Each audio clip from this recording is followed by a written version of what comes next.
Everyone, my name is Nidhi Bhatnagar and I welcome you all in this channel. तो आज के video में हम क्या सीखेंगे, देखिए आज हम करने वाले हैं क्लास 6 का जो हमारा सिविक्स का यानी कि नागरिक शास्त्र का जो चैप्टर 9 है, शहरी क्षेत्र में आजीविका। इंग्लिश में हम इसे बोलेंगे अर्बन लाइवलीहुड्स। ठीक है, ये जो शहर के लोग होते हैं वो किस तरीके से अपने पैसे कमाते हैं, किस तरीके से अपना जीवन यापन करते हैं, राइट, किस तरीके से अपनी ज़िंदगी को चलाते हैं, मतलब उनका खाने का खर्चा कैसे होता है, रहने का खर्चा वो कहाँ से लाते हैं, क्या वो काम करते हैं, ये सब हम इस चैप्टर में पढ़ने वाले हैं। ठीक है, तो सबसे पहले आप देखिए इस चित्र में आप क्या देख रहे हैं। यहाँ आपको देखिए एक चित्र दिखा रखा है, तो इंग्लिश में इसको हम इलस्ट्रेशन बोलते हैं, राइट। ये जो चित्र आपको दिखा रखा है इसमें आप क्या देख रहे हैं, आप पहले ही ग्रामीण क्षेत्रों के बारे में, लोगों के कार्यों के बारे में पढ़ चुके हैं और पिछले पार्ट में दिए गए ग्रामीण क्षेत्र यानी कि जो रूरल एरिया होता है, गांव का एरिया होता है, उनके कार्यों के बारे में हम पढ़ चुके हैं और इससे तुलना करनी है कि जो शहर के लोग होते हैं वो क्या काम करते हैं और जो गाँव के लोग होते हैं वो क्या काम करते हैं। शहर के एक भाग दूसरे भाग से अलग होता है। एक्चुअली गांव तो होता है छोटा सा, तो ठीक है, गांव के लोग तो बिल्कुल आसपास रहा करते हैं, लेकिन जो शहर के लोग होते हैं वो एक दूसरे से काफ़ी डिस्टेंस पर रहा करते हैं। ठीक है, क्योंकि शहर जो है काफ़ी बड़ा होता है। तो ये पहले पेज पे तो मैं सिर्फ ये चित्र ही दे रखा है, आगे चलते हैं। यहाँ से हमारा मेन चैप्टर शुरू होता है। तो भारत में 5000 से ज़्यादा शहर हैं। ठीक है, भारत में 5000 से ज़्यादा शहर हैं और 27 जो हैं वो महानगर हैं। अब चेन्नई हो गया, मुंबई हो गया, दिल्ली हो गया, कोलकाता जैसे प्रत्येक महानगर में 10 लाख से भी ज़्यादा लोग रहते हैं। देखो महानगर कहते ही उसे हैं, महानगर किस जगह को कहते हैं जहाँ कम से कम 10 लाख से ज़्यादा लोग रहते हैं, एक ना। उससे ज़्यादा छोटी अगर जगह होती है तो फिर हम उसे महानगर नहीं बोलेंगे।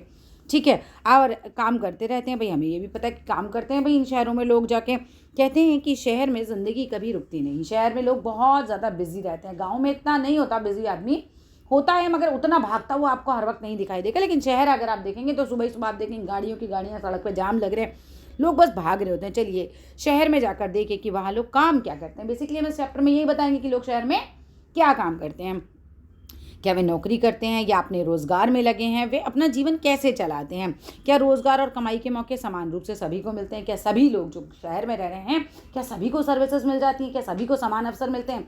देखिए चैप्टर शुरू करें उससे पहले ही आपको बता देती हूँ, सबको समान अवसर तो डेफिनेटली नहीं मिलते। जो बेचारा गरीब आदमी होता है हमारा, कई बार तो आपने देखा होगा सड़क पर ठेले लगा के घूम रहे हैं, और कई बार आपने देखा बड़ी बड़ी मल्टीनेशनल कंपनीज में लोग काम कर रहे हैं, तो क्या रोज़गार के अवसर बराबर मिल रहे हैं। कई लोगों को तो वो अवसर कि वो बेचारे ठेला लगा रहे हैं वो भी उनसे छीन लिया जाता है, तो अवसर तो अभी बराबरी के नहीं मिल रहे हैं। तो चलिए शुरू करते हैं अपने चैप्टर को प्रॉपरली। अब सड़कों पर काम करना, ठीक है, वर्किंग ऑन द स्ट्रीट। यह वह शहर है जिसमें मेरी मौसेरी बहन रहती है, यानी कि आपकी कज़न रहती है। मैं यहाँ गिनी चुनी बार आई हूँ। जो भी आपके राइटर हैं वो लिख रहे हैं कि ये जो शहर है उसमें मेरी मौसेरी बहन रहती है, मैं यहाँ गिनी चुनी बार, मतलब बड़ा सेलेक्टेड टाइम में आई हूँ, बहुत ज़्यादा मैं शहर में नहीं आई हूँ। ये बहुत बड़ा शहर है। जब एक बार मैं यहाँ आई तो मेरी मौसेरी बहन मुझे घुमाने के लिए ले गई थी। हम तड़के ही घर से निकल गई थी, तड़के ही मतलब बिल्कुल अर्ली मॉर्निंग, राइट। तो जैसे ही हम मुख्य सड़क की तरफ यानी जो मेन स्ट्रीट होती है शहर की वहाँ तरफ मुड़े तो हमने देखा काफ़ी चहल पहल है, मतलब एकदम आप देखिए कि सब लोग एकदम अपने काम पर हैं। सब्जी बेचने वाले अपनी रेहड़ी पर ही टमाटर गाजर वगैरह जो है वो खीरे सजाने में व्यस्त है। सुबह सुबह क्या करते हैं सब्जी वाले कि ना, जिससे कि लोग आके देखें उनकी सब्जियां तभी तो खरीदेंगे, तो फटाफट फटाफट क्या करते हैं सजाने लग जाते हैं ताकि लोग देख सकें और उनके पास बेचने के लिए क्या क्या है।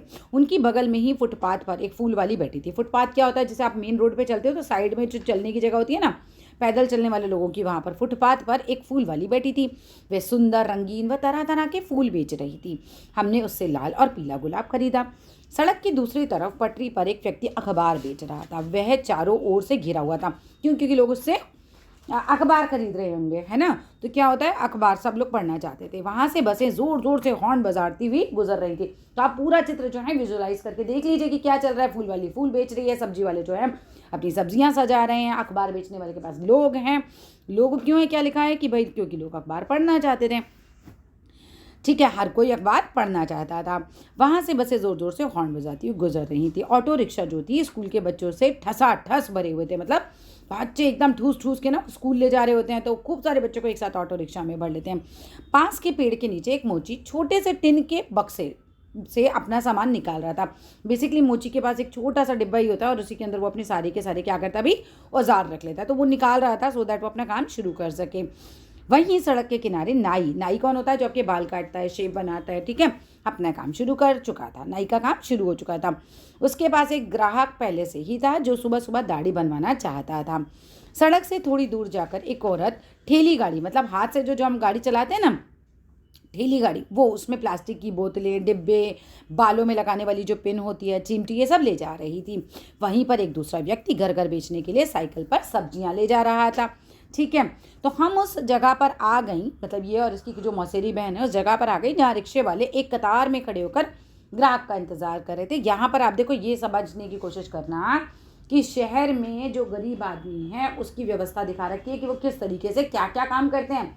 तो कोई सब्जी बेच के अपना जीवन चला रहा है, कोई मोची बन के जीवन चला रहा है, कोई रिक्शा चलाकर जीवन चला रहा है, राइट, कोई फूल बेच के जीवन चला रहा है। तो ये सब दिखाया जा रहा है। बाजार से ये 2 किलोमीटर था बेसिकली। हम उस जगह पर आ गई थी जहाँ रिक्शे वाले कतार में खड़े होकर ग्राहक कौन होता है कि भाई उनके पास कोई जाए और जाके बोले कि भैया हमको वहाँ छोड़ दो, तो उनका ग्राहक हो गया। तो हमने एक को बाज़ार जाने के लिए तय कर लिया कि चलो भैया बाज़ार चलोगे, तो हम फिर रिक्शा में बैठ गए। वहाँ से बाज़ार कितने किलोमीटर था? 2 किलोमीटर था। अब यहाँ पर ना आपको बच्चू मांझी के बारे में दे रखा है, यहाँ से क्वेश्चंस आ जाते हैं, तो ध्यान से समझना बच्चू मांझी के बारे में। क्या है ये बच्चू मांझी और मतलब कौन है बच्चू मांझी, क्या इसकी कहानी है? बच्चू मांझी ये एक रिक्शे वाला था, ठीक है। अब आपको कंपैरेटिव स्टडी भी आ सकती है, कुछ 2-3 कैरेक्टर आपको दिखाएंगे तो पूछेंगे इनका जीवन अलग अलग कैसे है। अब बच्चू मांझी एक रिक्शे वाला है, वो अपने जीवन के बारे में बताता है। मैं बिहार के एक गाँव से आया हूँ जहाँ मैं मिस्त्री का काम करता था। तो बिहार में जब ये बच्चू मांझी रहता था, आज यहाँ ये रिक्शा चला रहा है, लेकिन बिहार में जब ये था तो मिस्त्री का काम, मिस्त्री कौन होता है? जो हमारे घर में मरम्मत वगैरह करते हैं, राइट, या घर बनाने के काम में आते हैं। तो मेरी बीवी और 3 बच्चे गांव में ही रहते हैं। बच्चू मांझी जो अपनी बीवी और बच्चों को गांव से यहाँ नहीं लाया, क्योंकि देखो शहर के खर्चे उठाना इतना आसान नहीं है उसके लिए, है ना। तो इसीलिए वो अपने बीवी बच्चों को यहाँ नहीं लाया। हमारे पास ज़मीन नहीं है, बच्चू मांझी के पास ज़मीन नहीं है। गाँव में मिस्त्रीगिरी का काम लगातार नहीं मिलता था कि भाई गाँव में हर वक्त तो ना काम नहीं मिलता, लेकिन शहर इतना बड़ा होता है तो थोड़ा बहुत काम मिल जाता है। तो जो कमाई होती है वह परिवार के लिए पूरी नहीं पड़ती थी। तो बोलता है कि भाई गांव में अगर मैं रहता तो गांव में जो मेरी कमाई हो रही थी वो मुझे पूरी नहीं पड़ती थी। जब मैं शहर पहुंचा तो मैंने यह पुराना रिक्शा खरीदा और इसके पैसे किस्तों में चुकाया। किस्तों में क्या होता है? इंस्टॉलमेंट्स में जब आप पैसे भरते हो। उसने कहा शहर में आता हूँ, चलो देखता हूँ, गाँव में बहुत परेशानी चल रही है, गाँव में अपनी ज़मीन है नहीं, मिस्त्री का काम वह जानता था, तो मिस्त्री का काम उसको ज़्यादा मिल नहीं रहा था। वह शहर पहुंचता है, शहर में एक पुराना रिक्शा खरीदता है और इसके पैसे वो किस्तों में चुकाता है, बिकॉज इकट्ठा पैसा उसके पास नहीं है। ये काफ़ी साल पहले की बात है, ठीक है। अब तो वो रिक्शा चला रहा है। रोज़ सुबह बस स्टॉप पर पहुंच जाता हूँ और ग्राहक जहाँ भी जाना चाहे उन्हें वहाँ छोड़ देता हूँ। बस स्टॉप पे क्यों? क्योंकि डेफिनेटली बसेस से जब लोग उतरेंगे तो उनको कहीं ना कहीं डेस्टिनेशन पे जाना ही होगा। फिर रात को 8-9 बजे तक रिक्शा चलाता हूँ। मैं शहर की एक कॉलोनी के आसपास करीब 6 किलोमीटर तक रिक्शा चलाता हूँ, ठीक है। और दूरी के हिसाब से ग्राहक जो होते हैं वो मुझे 10 रुपये से 30 रुपये तक दे देते हैं। मतलब कम दूरी हुई तो 10 रुपये, 20 रुपये, ज़्यादा हुई तो 30 रुपये तक मुझे मिल जाता है। जब तबीयत ख़राब हो जाती है तब मैं यह काम नहीं कर पाता। उन दिनों कमाई बिल्कुल नहीं होती। अब देखो, अगर आप अच्छी जॉब्स में होते हो, पढ़े लिखे होते हो, तो क्या होता है, अगर आपकी तबीयत भी ख़राब है आपको सिक लीव मिल जाती है और आपके पैसे नहीं कटते, ठीक है। लेकिन जब आप छोटे वाले ये वाला जो होता है ना कि हम बोले कि आप पढ़े लिखे नहीं हो, एक तरीके का ये शोषण ही है आपके जीवन में आपका, कि भाई आप पढ़े लिखे नहीं हो और आप इस तरह के अगर जब अपने ये वाले काम करते हो तो क्या होता है कि जिस दिन आप काम पे नहीं गए आपको क्या हो जाता है, भाई आपको पैसा मिलता ही नहीं है। तो पढ़ाई कर लो, ठीक है। मैं अपने दोस्तों के साथ किराए के कमरे में रहता हूँ, वे सब पास की फैक्ट्री में काम करते हैं, ठीक है। तो बच्ची मांझी ये लोग क्या करते हैं कि एक कॉमन कमरा ले लिया और उसमें सब थोड़ा थोड़ा किराया जो है भर ली। मान लीजिए कि उस कमरे का किराया 100 रुपये, तो सबने 10-10 रुपये डाले, 10 लोग उस कमरे में, क्योंकि बेसिकली सारा दिन तो ये लोग बाहर रहते हैं तो बस सोने के लिए कमरे की ज़्यादा व्यवस्था चाहिए होती है। रोज़ 200-300 रुपये तक मेरी कमाई हो जाती है, जिसमें 100 से 150 रुपये खाने के लिए और किराए पर खर्च हो जाते हैं, बाकी मैं परिवार के लिए बचा लेता हूँ। साल में 2-3 बार मैं अपने परिवार से मिलने गांव जाता हूँ। जो पैसा शहर से भेजता हूँ मेरा परिवार उसी पर जीता है। कभी कभार मेरी बीवी खेतों में मजदूरी करके थोड़ा बहुत कमा लेती है। कितनी दुर्दशा आपको दिखाई गई इस रिक्शे वाले की। बेचारा साल में 2-3 बार ही अपने परिवार से मिल पाता है। इतने कम पैसों में से अपना खर्चा चलाना पड़ता है। बचे हुए पैसों में जो घर वाले हैं वो खर्चा चला रहे हैं कैसे तैसे। तो जीवन की जो आपको दिखाया गया है कि जीवन इन लोगों का बहुत ज़्यादा कठिन होता है, इतना आसान नहीं होता। आपकी तरह एसी कमरों में नहीं बैठते कभी भी, ठीक है। चलिए आगे आते हैं। अब यहाँ पर देखो आपको कुछ प्रश्न दे रखे हैं, ठीक है, कि भाई बच्चू मांझी शहर क्यों आया था, बच्चू अपने परिवार के साथ क्यों नहीं रह सकता था। देखो बच्चू मांझी क्यों आया था, क्योंकि उसके पास अपनी लैंड नहीं थी और मिस्त्री का काम उसको अक्सर मिलता नहीं था। ठीक है, बच्चू अपने परिवार को क्यों नहीं ला सकता था? भाई डेफिनेटली इसलिए नहीं रह सकता था क्योंकि अगर वो अपने परिवार के साथ गाँव में रहता तो वहाँ काम नहीं था, और शहर में लाता तो इतना खर्चा उठा नहीं सकता था। किसी सब्जी बेचने वाली या ठेले वाली से बात करिए और पता लगाइए कि वे अपना काम कैसे करते हैं। तैयारी करना ये सब आपको खुद ही करना है, बेचना वगैरह वो लोग कैसे करते हैं। बच्चों को एक दिन की छुट्टी लेने से पहले भी सोचना पड़ता था। क्यों? क्योंकि अगर वो एक दिन भी छुट्टी लेगा तो उस दिन वो पैसे नहीं कमा पाएगा, और लेकिन खर्चे तो रहेंगे, खाना तो उसे खाना पड़ेगा, किराया तो उसे देना पड़ेगा, घर भी पैसे भेजने पड़ेंगे, तो ये उसके लिए बहुत ही मुश्किल वाला काम हो जाता है। चलिए अब यहाँ देखते हैं, यहीं से कंटिन्यू करेंगे।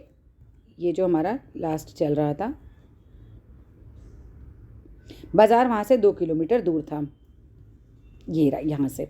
बच्चू मांझी की तरह ही शहर में कई सारे लोग सड़कों पर काम करते है ना, करते हैं। हमने देखा ही है भाई, वे चीज़ें बेचते हैं, उनकी मरम्मत करते हैं, कोई सेवा देता है। मरम्मत करना कैसे होता है? जैसे मान लीजिए आपके बैग की चेन खराब हो गई तो आप सड़क पे जाते हो, कोई चेन वेन वाले बैठे होते हैं, उनसे ठीक करा लेते हो। आपका गाड़ी खराब हो गया, कई बार आपने देखा होगा रोड साइड लोग बैठे होते हैं चीज़ें करने के लिए, नाई छोटे छोटे बैठे होते हैं, अपना सेवा देते हैं, अपनी सर्विसेज देते हैं। इससे स्वरोजगार में ये लोग लगे हुए हैं, यानी इनका ये अपना काम है, ये किसी के हाथ के नीचे काम नहीं कर रहे हैं, उनको कोई दूसरा व्यक्ति रोजगार नहीं देता। ऐसा उनको इसीलिए करना पड़ता है क्योंकि जॉब तो मिल नहीं रही होती है, तो ये अपना ही रोजगार खोल लेते हैं।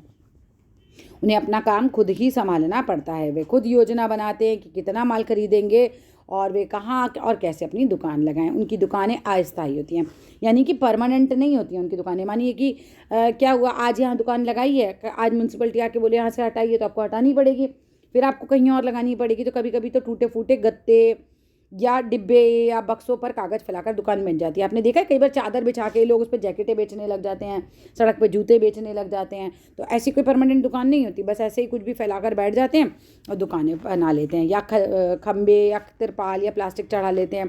तो वे अपने ठेले या सड़क की पटरी पर प्लास्टिक बिछाकर भी काम चलाते हैं। उनको पुलिस कभी कभी अपनी दुकान हटाने को कह देती है, ऐसा होता है। वैसे इस पर कानून की बात चल रही है इन लोगों के हक के लिए भी, आगे आपको बताया जाएगा।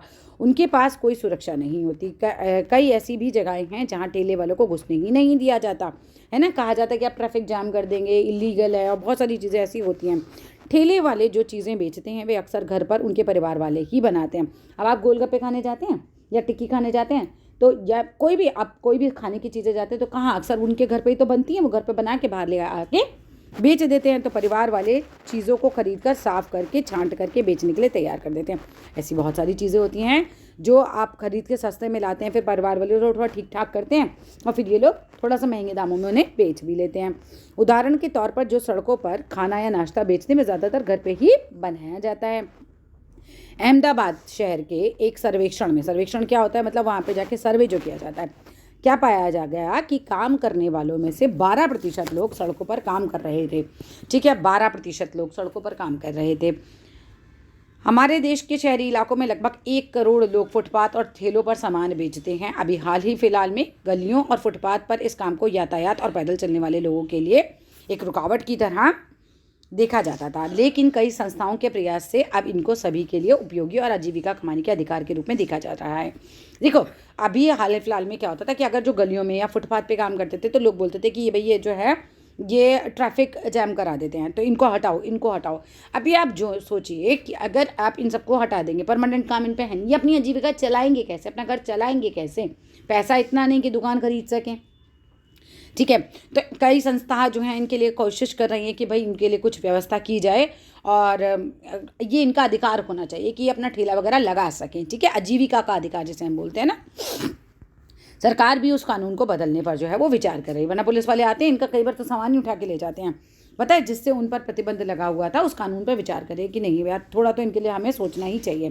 कानून में बदलाव आने से उनके पास काम करने की जगह होगी और यातायात एवं लोगों के आवागमन भी सहज रूप से हो पाएगा। देखिए बेसिकली क्या है कि अगर ये काम समझदारी से किया जाए, सही जगह इन्हें दे दी जाए कि भाई यहाँ आप बिल्कुल किनारे किनारे अपना लगाइए और ट्रैफिक जैम नहीं होगा, तो फिर सही है सब चीज़ें। ट्रैफिक भी देखो ये बात भी सही है कि अगर आप बिल्कुल बीच सड़क पे लगा के खड़े हो जाएंगे तो ट्रैफिक सारा जाम हो जाएगा। तो हम ये तो नहीं कह सकते कि हाँ इनको इसी तरीके से ये काम करना चाहिए और हम ज़बरदस्ती इस बात पर लड़ने आर्ग्यूमेंट करना शुरू कर दें। ये बात भी सही है कि अगर आप इनको लगाने ही नहीं देंगे कहीं तो भी इनका जीवन कैसे चलेगा। तो सही तरीका क्या है कि गवर्नमेंट ये व्यवस्था करे कि बाज़ार लगाए तो एक व्यवस्थित रूप से लगवा दे कि भाई यहाँ आप लगा सकते हैं, तो जो है सबके लिए आसान हो जाएगा, लोगों को भी तो चीज़ें मिलती हैं ना इनसे। ऐसा सुझाव है कि शहरों में कुछ इलाके फुटपाथ और ठेलों पर सामान बेचने वालों के लिए तय कर दिए जाएं, है ना, कि अगर हम ये बोलें कि ये जो जगहें हैं यहाँ पर फुटपाथ और ठेलों पर सामान बेचने वाले ही होंगे, तो फिर आराम से और उन्हें खुले रूप से आने जाने की अनुमति हो, तो लोग उन समितियों में रखे जाएं और वे लोग उन समितियों में रखे जाएं जहां उनके मुद्दों पर निर्णय लेती हैं समितियां। बेसिकली इस तरह की समितियां भी बनाई जाती हैं ना, जहाँ पे इनके लिए जो है वो निर्णय वगैरह लिए जाते हैं। तो यही सब बता रहे हैं। अब हम बाज़ार में पहुँचे तो क्या होता है, रिक्शा में बैठे थे ना ये, अब ये बाज़ार में पहुँचे। जब हम बाज़ार पहुँची तो दुकानें अभी खुलनी ही शुरू हुई थी, ठीक है, लेकिन त्यौहार के कारण वहाँ बहुत भीड़ हो चुकी थी। वहाँ मिठाई, खिलौने, कपड़े, चप्पल, बर्तन, बिजली का सामान इत्यादि की दुकानें कतार से थी, मतलब लाइन से ये सारी दुकानें लगी हुई थी। एक कोने में दांतों के डॉक्टर का क्लिनिक था, ठीक है, एक कोने में दांतों के डॉक्टर का क्लिनिक था, डेंटिस्ट क्लिनिक जो होता है, ठीक है। मेरी मौसेरी बहन ने उनसे पहले से ही समय ले रखा था। डॉक्टर से आपको पहले ही अपॉइंटमेंट लेनी पड़ती है।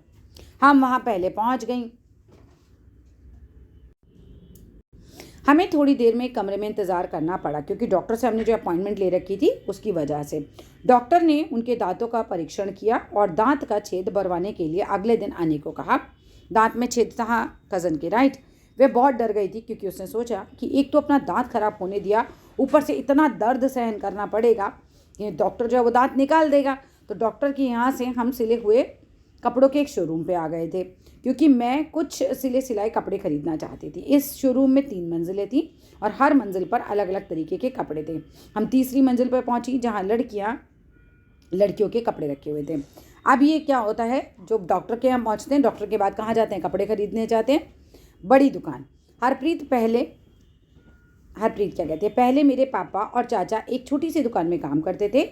इतवार को यानी कि संडे को और त्योहारों के समय मैं और मेरी माँ उनकी मदद करते थे, ठीक है। मैंने कॉलेज की पढ़ाई पूरी करने के बाद वहाँ काम करना शुरू किया। अब मेरी पत्नी वंदना और मैं शोरूम चलाते हैं। अब वो वंदना के बारे में बताएंगे आपको। वंदना, हमने कुछ साल पहले शोरूम खोला। मैं एक ड्रेस डिज़ाइनर हूँ। वंदना अपने बारे में बताती है। देखो, सबके बारे में तुम्हें पता होना चाहिए कौन कौन है, वरना आप कंफ्यूज हो जाओगे क्वेश्चन आंसर्स में।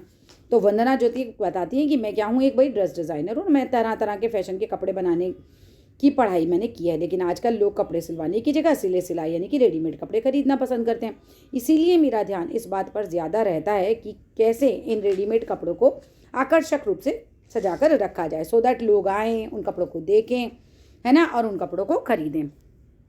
हम अपने शोरूम के लिए अलग अलग जगहों से सामान खरीदते हैं। ज़्यादातर मॉल, मुंबई, अहमदाबाद, लुधियाना, त्रिपुरा में से आता है माल, नॉट मॉल, ठीक है। ज़्यादातर ये मॉल कहाँ से लेती हैं कि बड़े बड़े शहरों से, अहमदाबाद से, लुधियाना से, त्रिपुरा से। कुछ सामान दिल्ली के पास के शहरों जैसे गुड़गांव और नोएडा से भी आता है। कुछ कपड़े हम विदेशों से भी मंगवाते हैं। इस शोरूम को सही रूप से चलाने के लिए हमें कई चीज़ें करनी पड़ती हैं। हम विभिन्न अखबारों में, सिनेमा हॉल्स में, टेलीविज़न, रेडियो चैनल पर विज्ञापन यानी कि एडवर्टाइजमेंट देते हैं। देखो, एडवर्टाइजमेंट किसी भी बिजनेस के लिए सबसे बड़ी चीज़ होती है। अगर आपके प्रोडक्ट आप कितना भी अच्छा बना लो, लोग जानेंगे ही नहीं उसके बारे में, तो खरीदेंगे कैसे, ठीक है।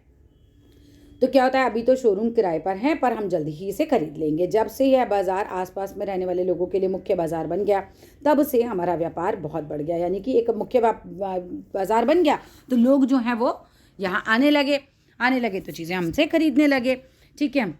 और हमारा व्यापार काफ़ी बढ़ गया। हमने एक कार खरीद ली और पास की सोसाइटी में एक फ्लैट भी ले लिया है। हरप्रीत और वंदना की तरह कई लोग हैं जिनके पास शहर के बाज़ारों में अपनी दुकानें छोटी बड़ी हैं और लोग अलग अलग चीज़ें बेचते हैं। ज़्यादातर व्यापारी अपनी दुकान या व्यापार खुद संभालते हैं, वे किसी दूसरे की नौकरी नहीं करते। व्यापारी जो है ना, अपनी दुकान तो खुद ही संभालते हैं, लेकिन वे खुद कई लोगों को मैनेजर या सहायक की तरह नौकरी पर रख लेते हैं, क्योंकि कोई भी व्यापार एकदम अपने हाथ पे बड़ा हो जाए तो नहीं कर पाओगे। व्यापार अगर ज़्यादा बढ़ जाएगा तो खुद से अकेले नहीं संभाल पाओगे तो मैनेजर वगैरह रख लेते हैं, सहायक हेल्पर रख लेते हैं। ये पक्की दुकानें होती हैं जिनके पास नगर निगम से व्यापार करने के लिए लाइसेंस भी होता है। समझ रहे हो आप, एक तरफ आपको ठेले वाले, फूल वाले, ना सब्जी वाले, इनकी अवस्था दिखाई गई है। और अब यहाँ एक तरफ शहर में दिखाया गया कि लोग जो हैं वो मॉल वगैरह में बड़े बड़े बिजनेस भी चला रहे हैं अपने। नगर निगम यह निश्चित करता है, ये पता होना चाहिए आपको कौन निश्चित करता है, नगर निगम, कि सप्ताह में कौन से दिन बाजार बंद रहेगा। उदाहरण के लिए इस बाजार में दुकानें बुधवार को बंद रहती हैं, जैसे आपको संडे की छुट्टी मिलती है, ऐसे ही ये लोग बुधवार को अपना बाजार दुकानें बंद रखते हैं। इस बाजार में छोटे छोटे दफ्तर और अन्य दुकानें भी हैं जो बैंक, कुरियर आदि की सेवाएं देती हैं। अब ये लोग फैक्ट्री में पहुंचते हैं। मैं अपने एक कपड़े पर जरी का काम करवाना चाहती थी जो मुझे एक खास मौके पर पहनना था। जरी मतलब ऐसे कढ़ाई वगैरह का काम होता है ना, वो।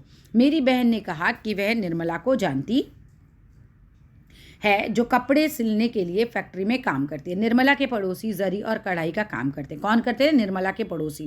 हमने बस पकड़ी और फैक्ट्री की तरफ चल पड़ी। बस खचाखच भरी हुई थी। हर स्टॉप पर लोग चढ़ते ही जा रहे थे और कोई भी उतरने का नाम नहीं ले रहा था। मतलब लोग जो है वो किसी डेस्टिनेशन तक जा रहे थे तो सब खूब, बस में बहुत सारे लोग थे और कोई भी उतरने का नाम नहीं ले रहा था। अपनी जगह बनाने के लिए लोग एक दूसरे को धक्का दे रहे थे। मेरी बहन ने मुझे एक कोने पर खड़ा कर दिया ताकि भीड़ में हमारा भुड़ता ना बन जाए। मुझे हैरानी हो रही थी कि लोग रोज़ ऐसे कैसे सफ़र करते हैं, लेकिन आप जानिए कि लोग वाकई में इतना आसान नहीं है। पब्लिक जो आपके जो ये चीज़ें होती हैं कि बस वगैरह में बैठ के आप जाइए तो आपके लिए कोई सीट्स लगी हुई हैं और आप एकदम जाते ही बैठ जाएंगे, बहुत भीड़ जाती है। आपने पिक्चर देखी है ना, वो कौन सी है, कौन सी हिंदी मीडियम पिक्चर, वो दिखाते हैं कि हमारा जीवन इतना सरल नहीं है, कैसे हम बस में घुसते हैं, इतनी भीड़ होती है, लोग लटकते हुए जा रहे होते हैं। ठीक है, तो जैसे ही बस फैक्ट्री के पास पहुँची लोग उतरने लगे। हम भी एक मोड़ पर उतर गई। जान में जान आई। वाई? बिकॉज अंदर बहुत ज़्यादा भीड़ थी। मोड़ पर बड़े सारे लोग समूह में बाड़ों पर बैठे हुए थे। ठीक है, अब कुछ टिक कर खड़े हुए थे। उन्हें देखकर लग रहा था कि वे शायद किसी का इंतज़ार कर रहे हैं। किसका इंतज़ार कर रहे हैं? अभी देखो, काम मिलने का। ठीक है, कुछ लोग स्कूटरों पर सवार उनसे बात कर रहे थे और रेट को लेकर मोल तोल कर रहे थे। मेरी बहन ने समझाया कि ये लेबर चौक है। लेबर चौक क्या होता है? अब देखिए, आपको अपने घर में मान लीजिए छोटी मोटी कोई मरम्मत करानी, कुछ काम कराना है, तो आप क्या करोगे? लेबर चौक पे जाओगे, वहाँ आपको पता है मजदूर होंगे और आप जो है उन्हें बुलाकर अपने घर ले आओगे वहाँ से बात करके। तो इसी तरीके से लेबर चौक पे लेबर जाके बैठ जाती है। फिर लोगों को जिन लोगों को उनसे काम होता है वो वहाँ जाकर उनको बुला लाते हैं। ठीक है, ये दिहाड़ी मतलब दिन का पैसा लेते हैं, उसके हिसाब से काम करते हैं करने वाले मजदूर और मिस्त्री हैं। कुछ जहाँ भवन बन रहे हैं वहाँ मजदूरी करते हैं, कुछ बोझा ढोते हैं और ट्रकों में से सामान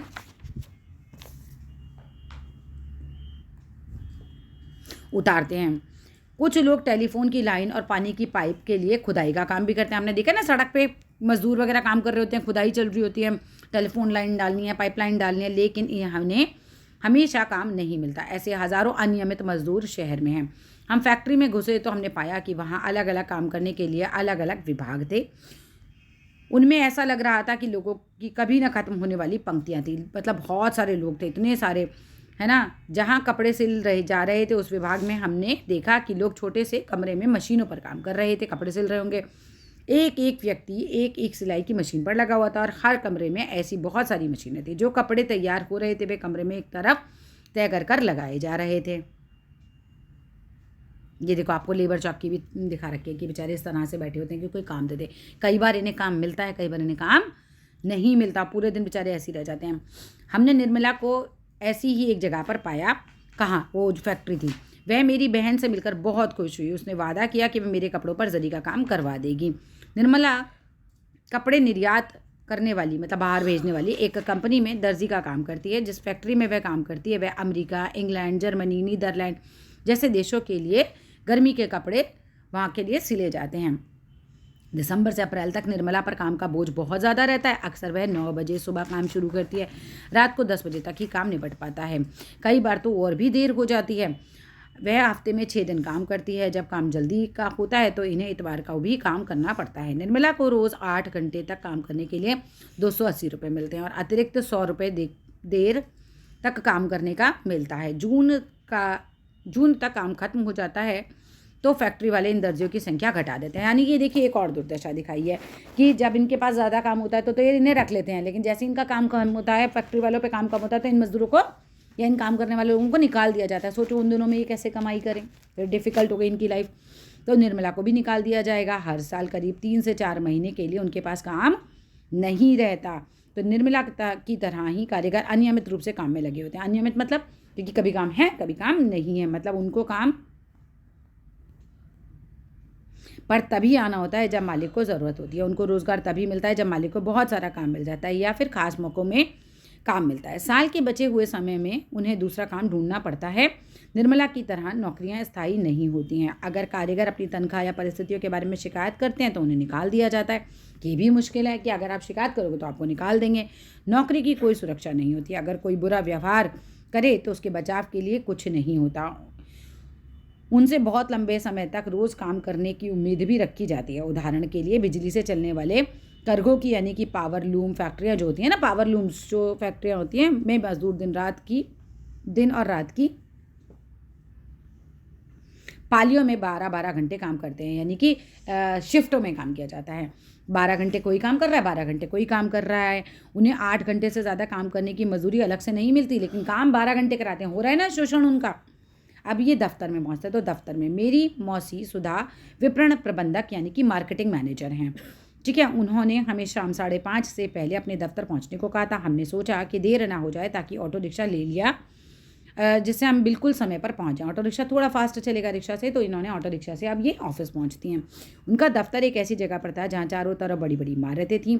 उनमें से सैकड़ों लोग बाहर आ रहे थे। कुछ कार पार्किंग की तरफ बढ़ रहे थे, कुछ बसों की पंक्तियों की तरफ बढ़ रहे थे। ठीक है, अब निकल रहे होंगे, शाम का टाइम है ना, तो सब घर जा रहे होंगे। मासी एक बिस्कुट बनाने वाली कंपनी में मैनेजर का काम करती हैं। बिस्कुट शहर के बाहर फैक्ट्री में बनाए जाते हैं। मौसी 50 विक्रेताओं यानी कि सेल्समैन का काम करती हैं, काम का निरीक्षण करती है कि वो सही से काम कर रहे हैं नहीं कर रहे हैं, जो शहर के विभिन्न भागों में आते जाते हैं। ये लोग दुकानदारों से बड़े ऑर्डर लेते हैं और उनका भुगतान इकट्ठा करते हैं, है ना। आप दुकान पे जाते हैं ये लोग और फिर बोलते हैं कितने बिस्किट के पैकेट आज आपको दे दें बेचने के लिए, बोलते हैं 20 दे दो, तो 20 उनको दे आते हैं। तो उसका हिसाब किताब तो रखना होता है ना, कितने बेचे, कितने खरीदे, कितने का पैसा आया, ये सब। काम को सुचारू रूप से चलाने के लिए मौसी ने शहर को 6 भागों में बांट दिया और वे हर हफ्ते एक भाग को विक्रेताओं से मिलती हैं। वे उनकी प्रगति की रिपोर्ट लिखती हैं कि भाई कितना बिक गया माल, कितना सही से बिक रहा है, कौन सा माल बिक रहा है, कौन सा नहीं बिक रहा है। ऐसे उनकी समस्याओं पर चर्चा करती हैं। उनको पूरे शहर में बिक्री की योजना बनानी होती है और अक्सर देर रात तक काम करना पड़ता है। उन्हें काम के सिलसिले में यात्राएं भी करनी पड़ती हैं। मौसी को नियमित तनख्वाह मिलती है, यानी कि अब वो दफ्तर में काम करती हैं तो उनको महीने के महीने अच्छे से तनख्वाह मिलती ही है। ठीक है, वह बिस्कुट कंपनी में स्थायी परमानेंट कर्मचारी हैं। वे ये उम्मीद रख सकती हैं कि उनकी नौकरी लंबे समय तक चलेगी। स्थायी कर्मचारी होने के कारण उनको क्या क्या फ़ायदे मिलते हैं। देखो, आपको एक जगह दिखाया था कि जहाँ रिक्शे वाले ये सब थे, ये स्थायी नहीं होते। ठीक है, लेकिन यहाँ दिखा रहे हैं कि दफ्तर का काम स्थायी है, नौकरी है और यहाँ पर तनख्वाह भी टाइम पर मिल जाती है। आप बुढ़ापे के लिए बचत, जब स्थायी होगी तो आप बचत कर सकते हो, है ना। तो उनकी तनख्वाह का एक भाग भविष्य निधि में सरकार के पास डाल दिया जाता है। जो आपका फंड वगैरह कटता है ना, तो वही बता रहे हैं ये। इस बचत पर ब्याज भी मिलता है। तो नौकरी से जब वो रिटायर हो जाएं तो ये पैसा मिल जाता है। फिर उसके बाद क्या होता है, छुट्टियाँ। इतवार और राष्ट्रीय त्योहारों के लिए इन्हें छुट्टी मिलती है। उन्हें वार्षिक छुट्टी के रूप में भी कुछ दिन मिलते हैं कि साल की आपकी 10 छुट्टियाँ होंगी, 12 छुट्टियाँ होंगी, वो अलग से मिलती हैं। परिवार के लिए चिकित्सा की सुविधाएं। कंपनी एक सीमा तक कर्मचारी और उनके परिवार का इलाज का खर्चा भी उठाती है। आपने कभी देखा है अगर आपके पापा परमानेंट जॉब में होंगे तो आपको पता होगा कि कई बार बीमार होने पर खर्चा कौन उठाता है, कंपनी उठा लेती है। लेकिन अगर किसी के पापा छोटा वाला काम कर रहे हैं, जैसे छोटा काम तो नहीं कहना चाहिए ऐसे, लेकिन छोटे लेवल पर अपना काम कर रहे हैं, कह सकते हैं कि भाई सब्जी का ठेला लगाते हैं, कोई ऐसा काम करते हैं, तो फिर उनका खर्चा तो उन्हें खुद ही उठाना पड़ता है। ठीक है, ये ऑफिस वर्क दिखा रखा है। अगर तबीयत खराब हो जाए तो कर्मचारी को बीमारी के दौरान भी छुट्टी मिलती है, जिसे हम सिक लीव कहते हैं। शहर में ऐसे कई कर्मचारी होते हैं जो दफ्तरों, फैक्ट्रियों, सरकारी विभागों में काम करते हैं, जहां नियमित और स्थायी कर्मचारी की तरह रोजगार मिलता है। वे लगातार उसी दफ्तर या फैक्ट्री में काम पर जाते हैं। उनका काम भी तय होता है, उनको हर महीने तनख्वाह मिलती है। अगर फैक्ट्री में काम हो तो उन्हें अनियमित रूप से काम करने वाले मजदूरों की तरह निकाला नहीं जाता। जो दफ्तरों में प्रॉपर काम करते उन्हें नहीं निकाला जाता। आखिरी दिन खत्म हुआ और हम मौसी जी की कार में थकी मांदी बैठ गई, लेकिन आज बहुत मज़ा आया। मैंने सोचा कि कितना अच्छा है कि शहर में इतने सारे लोग तरह तरह के काम करते हैं। वे कभी एक दूसरे से मिलते भी नहीं, मगर उनका काम उन्हें बांधता है और शहरी जीवन को बनाए रखता है। पूरे चैप्टर में हमने क्या पढ़ा, देखो चैप्टर लगभग ख़त्म ही होने वाला है।